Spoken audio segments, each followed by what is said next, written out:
Halina't paunlarin natin. Panuto. Basahin at unawaing mabuti ang sumusunod na katanungan. Piliin ang titik ng pinakaangkop na sagot at isulat ito sa sagutang papel. Para sa unang tanong, ano ang naging dahilan ni Chris kung bakit siya lumuwas sa kanilang lugar? A. Upang puntahan ng iba niyang kamag-anak at kaibigan. B. Upang maglakbay at pumunta sa magagandang lugar. C. Upang makapag-aral sa ibang lugar at tuparin ang kanyang pangarap para sa pamilya. D. Upang puntahan ang kanyang kasintahan.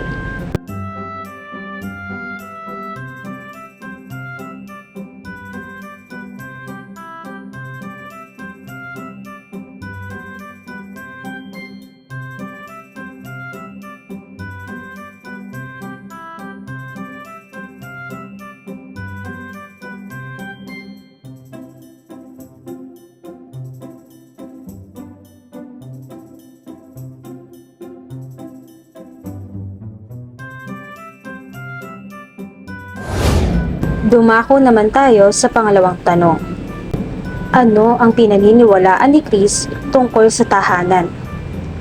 A. Ito ay mahirap at puno ng mga problema sa buhay. B. Ito ay puno ng mga magkakasunod na paghihirap. C. Ito ay nagiging gabay hanggang sa pag-abot ng pangarap. D. Ito ay nagsisilbing pagkakakilanlan ng katayuan sa buhay.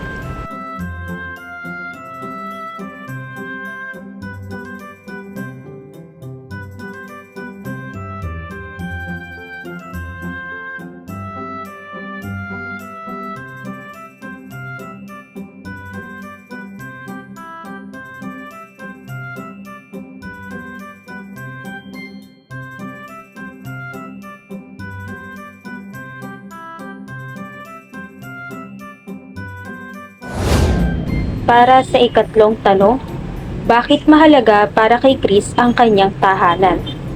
A. Dahil ito ay isang lugar na nagbibigay ng mga material na bagay na kanyang kinakailangan. B. Dahil ang kanyang tahanan ay nagsisilbing kanlungan na puno ng pagmamahal mula sa kanyang pamilya. C. Dahil ito ay nagpapakita ng maranyang pamumuhay. D. Dahil ito ay nagbibigay sa kanya ng mahirap na pamumuhay.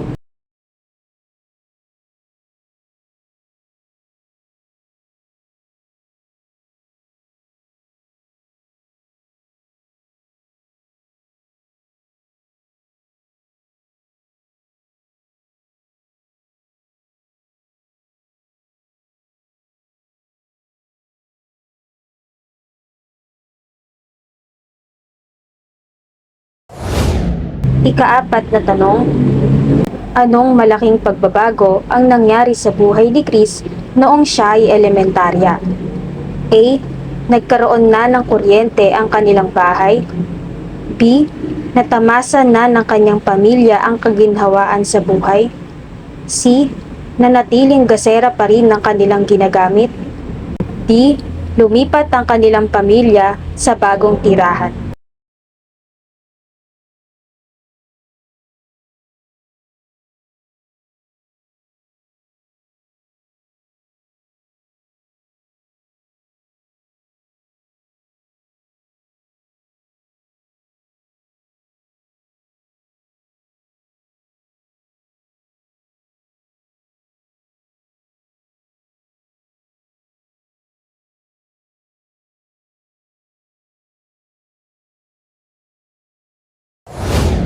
Para sa panlimang tanong, paano nakatulong ang gaserang gaas sa personal na pag-unlad ni Chris? A. Nagbigay ito ng dahilan kay Chris na mag-aral ng mabuti. B. Naglimita ito sa kanyang mga pangarap at ambisyon. C. Nagturo ito sa kanya ng pagiging mapaghangad sa material na bagay. D. Nagpapaalala ito sa kanya ng kanilang mahirap na buhay.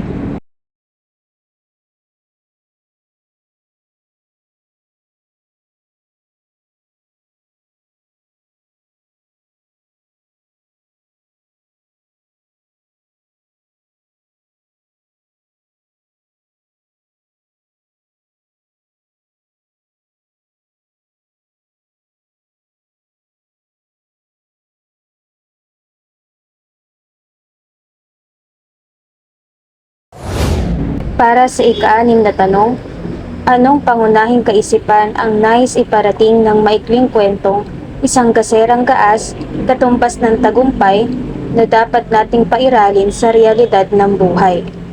A. Ang pagsusumikap ay tungkol sa pagsasakripisyo kasabay ng tiwala sa sarili na dapat anihin ng isang tao habang lumilipas ang panahon. B. Ang pagsusumikap ay nag-aani ng tagumpay sa lahat man ng pagsubok at lubha itong mahalaga upang tumaas ang tingin sa iyo ng mga tao. C.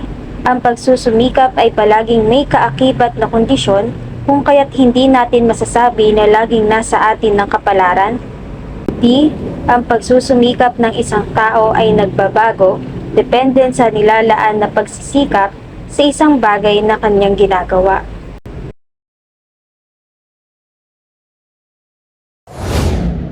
Para sa ika-7 tanong, alin sa mga sumusunod ang pinakamabuting paglalarawan sa kahulugan ng tagumpay ayon sa kwento?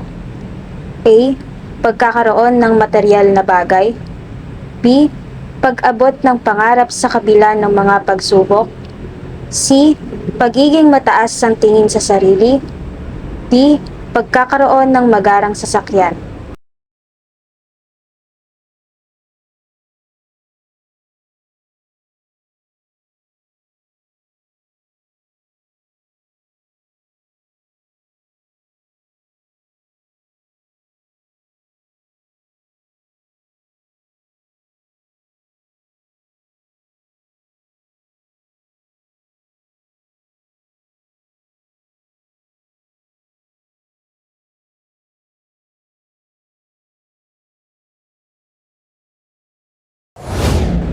Dako naman tayo sa ika-8 tanong. Kung ikaw ay nasa katayuan ni Chris, ano ang magiging pangunahing dahilan mo para magsumikap sa buhay? A. Upang makaiwas sa responsibilidad sa pamilya. B. Upang makapagbigay ng magandang kinabukasan sa pamilya. C. Upang patunayan ang sarili sa mga kaibigan at magmayabang. D. Upang maging tanyag sa kanilang bayan.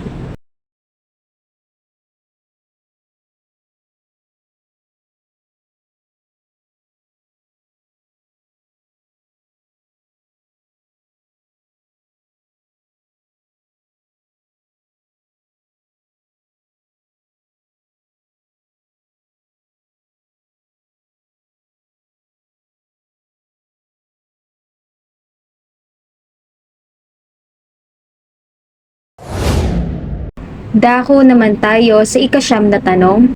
Ano ang naging epekto ng pagkakaroon ng kuryente sa buhay ni Chris? A. Mas gumaan ang kanyang buhay at pag-aaral. B. Mas bumaba ang kanyang nakukuhang mga marka. C. Naging tamad siya sa paggawa ng gawain sa bahay. D. Naging mas mahirap ang kanyang buhay.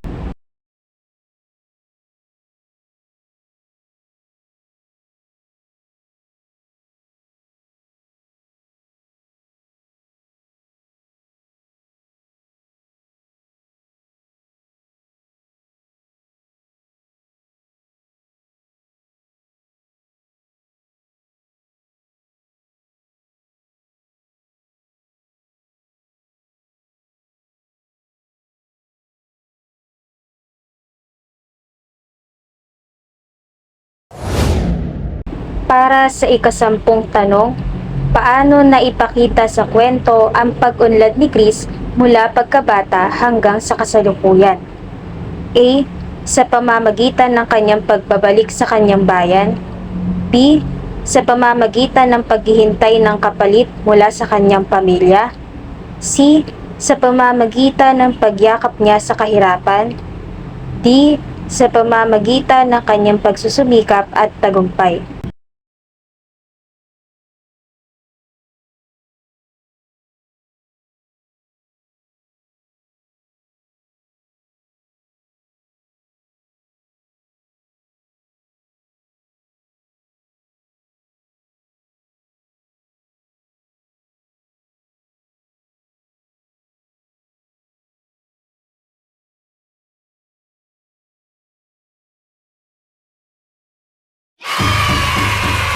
Mahusay.